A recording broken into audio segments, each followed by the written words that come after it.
In our various business negotiations and projects that we've had in Mexico over the years, we've generally aligned ourselves with agents or distributors, and specifically because of their obvious things like language skills, but knowledge of internal laws, regulations, how PEMEX work as a bureaucracy, et cetera. And I guess the only thing we'd recommend is we get solicited a lot to team up with Mexican partners, but a lot of the people down there that are soliciting people up here may not have the experience and background, and they're looking to bring you in and work with them to bring your experience in. But if they don't have contacts and wherewithal within Mexico, you're not going to get very far. So if you're going to align yourself with somebody down there, they need to have experience and history working within that sector. Importing and exporting from Mexico is not too difficult, but certainly some of the service companies that have left Canada and went down to Mexico have had some significant issues showing up at the border without doing the proper paperwork. NAFTA certificates and things like that has caused them great delays.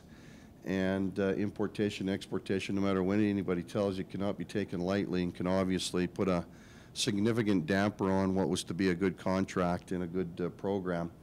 There's a couple different processes, temporary and permanent import. Temporary generally would allow service companies to come down to Mexico, stay for a year and leave and not have to pay duties and taxes on their equipment.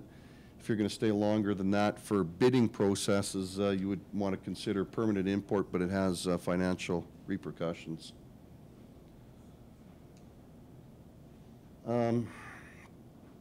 Corporately, PEMEX obviously as an NOC and tends to be very bureaucratic and process oriented.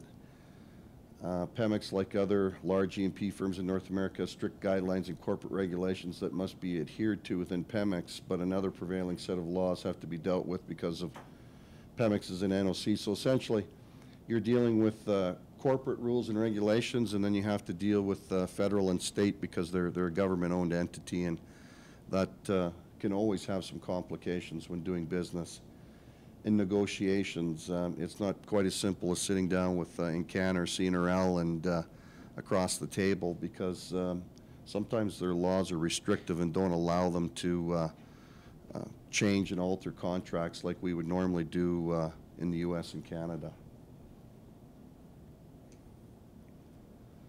Negotiation, just personally, I find, and I guess it's not much different worldwide, but in particular in Mexico, that personal relationships were very important to getting business deals done. One of the key things, I guess, to point out is that you are dealing with an NOC, and when you sign a contract with PEMEX, if you have any problems or issues, which historically some companies have, there's nobody else to work for. So there's large service companies that have moved bulk portions of their fleet and their operations to Mexico and lost their work, and then they have nowhere to go. Having said that, there's obviously been some great success stories for other companies down there. Legal and banking, I know Perry's and some of the other guys are going to touch on this a little more, but just high level from us. The Mexican legal system differs in many different ways from our system. Firms should consult with competent legal counsel before entering into any business agreements with Mexican partners. From my personal experience working with Extreme down there, especially if you have to do any financing and you're carrying financing from Alberta into Mexico, it gets very complicated and very expensive.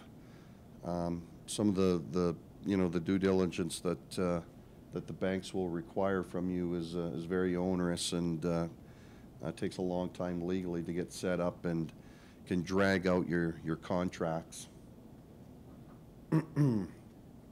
The banking system in Mexico has shown some signs of growth after years of stagnation, but interest rates remain relatively high. If you're going to be there long term, unless you're going to carry your, with a bank like HSBC that works internationally, if you can't carry your banking relationships, you're going to look at your operating lines and capital lines being significantly more expensive than here in Canada. Internally, within Mexico logistics, Transportation has come a long way in the last 15, 20 years since I was physically on the ground working down there. Their infrastructure, roads, and hotels are significantly better, but they have a lot of remote areas, not unlike our northern parts of our country, where there is no infrastructure, no field services, and basic consumables, things that, little things like going to an Ackland store and picking up nuts and bolts and gloves. And I'm not saying that stuff isn't there, but it's not there like it is here, and you can't pick up the phone and just order stuff when you need it. If you're going into Mexico, you need to be well prepared and be carrying a lot of spare parts to support your operation. Opportunities in Mexico. Like all countries and companies, Mexico in general and Pemex in particular are driven by continuous improvement in demand, especially in their depleting oil and gas industry that supports a good portion of the population based directly and indirectly, similar to Alberta. I have people tell me in Alberta that working in a particular business isn't related to the oil and gas industry. Well, that's kind of funny. Pemex in particular, and Mexico, especially the northern regions, for land operations, it's the same. Everything revolves around the oil and gas industry there. And because they've had some issues over the last couple, 3 years with depletion and lack of production, they need a lot of help, just like we do here. And a lot of the, I guess, things that are invented in industry in Alberta by independent companies, smaller companies, mid-sized companies, Mexico needs the same thing. So they have to maintain their current production levels to keep people employed and support their people. So that's why I believe that Mexico has a huge potential for opportunities.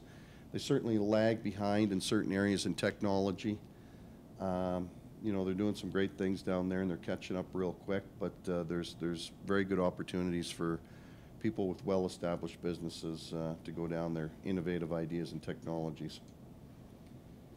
So energy recap, petroleum industry is the most valuable sector of Mexico's economy for the contribution it makes to the national treasury and the people. Petroleros Mexicanos is responsible for about 1/3 of the Mexican government revenues. Internal consumption is growing annually, providing further pressure to maintain and increase domestic production to maintain oil dollars to the national treasury. Again, for these reasons, these are why there's opportunities for Canadian companies to go down to Mexico.